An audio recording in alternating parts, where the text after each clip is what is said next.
What's up, guys? Murder of Birds here, and this is going to be my Hunter x Hunter episode 138 review, not live reaction. But thank you guys for all of you who have actually watched my live reaction. I actually put it out a little bit later because of the fact that my Crunchyroll account was acting up yesterday, so I decided to do it early this morning. So if you guys want to check that out, link for that will be in the description. This episode was very intriguing and enjoyable for the first half regarding the Zodiacs and the new rules and implements that they're going to be doing with the voting, as well as the Zoldyck influences of Alluka and the whole backstory with them. So the first of the episode.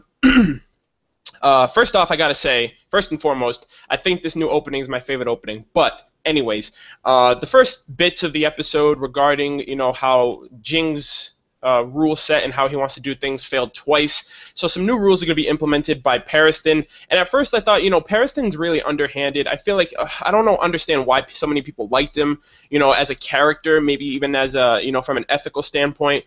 But I feel like, from an ethical standpoint and from a realistic perspective, I don't like him because of the fact of, he feels like a rat. He is a symbolic rat from, the zodiac sign, but, what he could be doing could be, an underlining message. And I think back to because, when Cheeto mentioned that Netero, like, why did Netero choose him as the vice chairman? I feel like there are many layers to Pariston that, are unknown, that are, you can't see, and you can't take them at face value. And that's what I'm doing right now. I did the same thing for Poof as well. But, I feel like as a character, Pariston is very well received. He has great complexity. We still don't know a lot about him. There's still some things about him that make us question his motives and his underlining message of this whole situation regarding adding new rules, and the fact that that could throw some other people off. The fact is he had like 200, almost 250 votes, and adding these new rules wouldn't hurt him as much as it would hurt everyone else, and ultimately giving him the majority, because the turnout isn't that important versus the majority. Well, like I said, I guess this is a way of me giving Pariston a little bit more credit where it's due, because like, I'm looking at it at a realistic sense. I'm looking at it at a personal perspective, and I can honestly, like, I can understand why people like him as a character. Maybe some people don't agree with a lot of things that he's doing, but the fact that he's always smiling, he looks like a backstabber. He looks like he, if you gave him the chance, he'd backstab you. But for the first bit of the episode, it seems like they have to rework out some of the kinks in, the original plan of choosing a new chairman and things like that. I really want Cheeto to win. She did come in second, and as well, like, I don't know, there's just a vibe about her that I really like, and the fact that her name's Cheeto, and I think of Don Cheeto when I think about her. But ultimately, first bit of the episode was just a little bit more information, given the fact that they're going to take some new steps with voiding out any invalid votes and making sure that everyone participates and no one can be abstaining.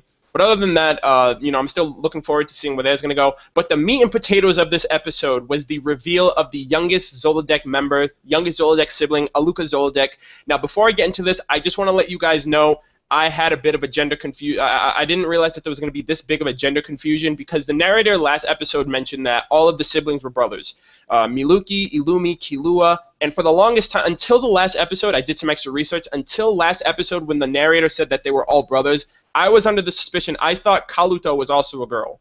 So we found out that that's actually a boy, and Alluka is a boy as well. However, what's throwing me off is the fact that Killua references he as a she, calls her a she, calls her a girl. So I can understand and realize that the preference of this character's sexuality, gender, I'm sorry, not sexuality, but gender, is a male. But for the sake that Killua has been calling her he is she, calling it a girl, hasn't called it his sister. Basically, I'm going to be referring to her as a she as well. So forgive me if any of you guys find that annoying, but I'm just going based off what Killua is going off of. Like I said, I do understand that that is a boy, it is a brother. But anyways, that's just, I'm just going to get that out of the way. But,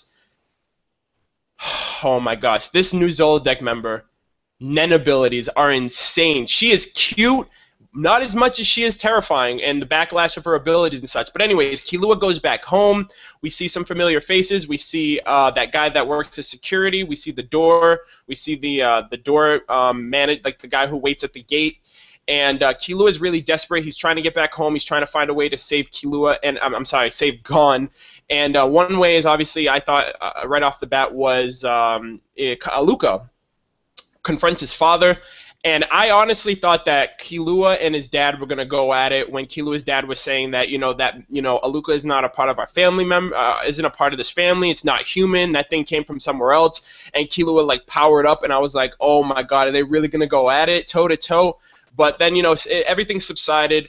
But the whole premise and lead up to Alluka was really, really crazy. Like, she's in solitary confinement.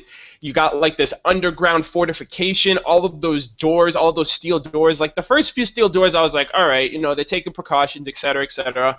And then you get further into it, and then it's like, all right, how dangerous is this kid? Like, it can't be that serious. And then you see like the crazy ass like vaults and doors and turns and key codes and all that stuff, and I'm just like, what the hell is this kid? Oh, man. So you get into the flashback, and I just want to say I love baby Killua, baby Alluka. They're so precious. They're so adorable. And then we got to see Illumi when he's younger. We got to see the mother, the father, and, bits of the family members.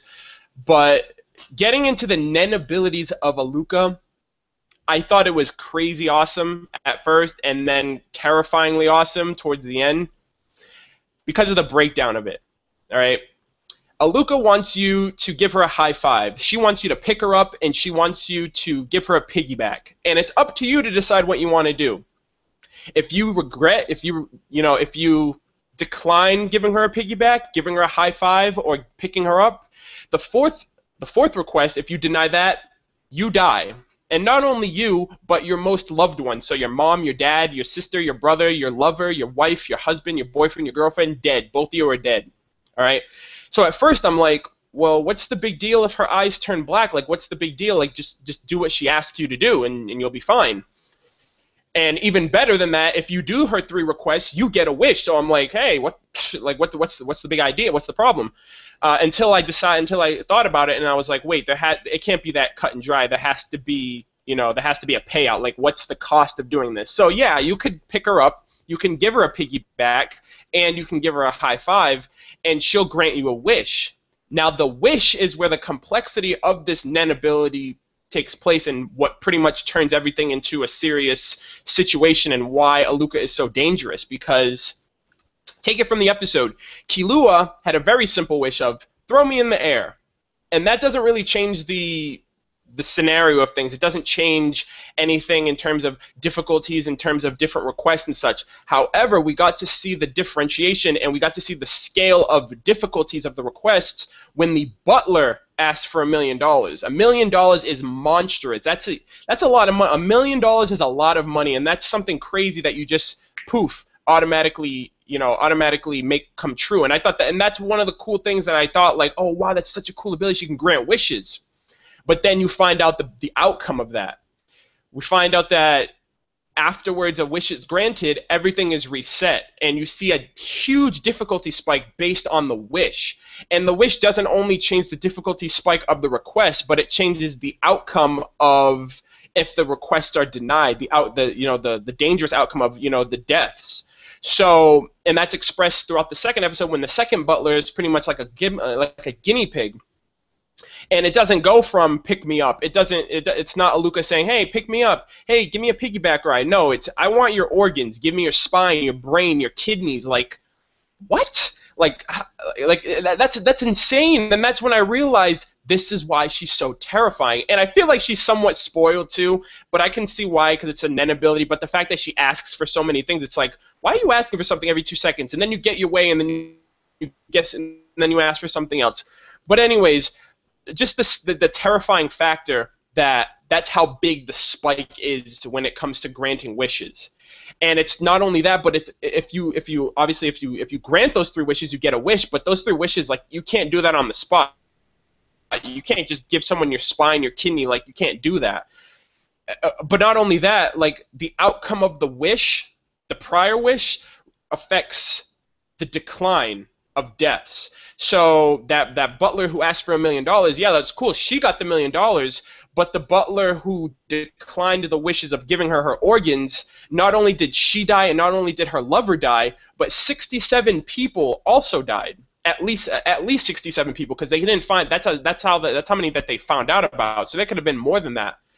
but that just makes the whole complexity of Alluka and her ability that much more severe, that much more serious. And it's just like what? Like, the bigger your wish, the bigger the death, and then, you know, once the deaths go through, everything resets and it goes back to the bare minimum of simplicity. Like when we find out, you know, Miluki asked for a computer, and then since then no requests have been made.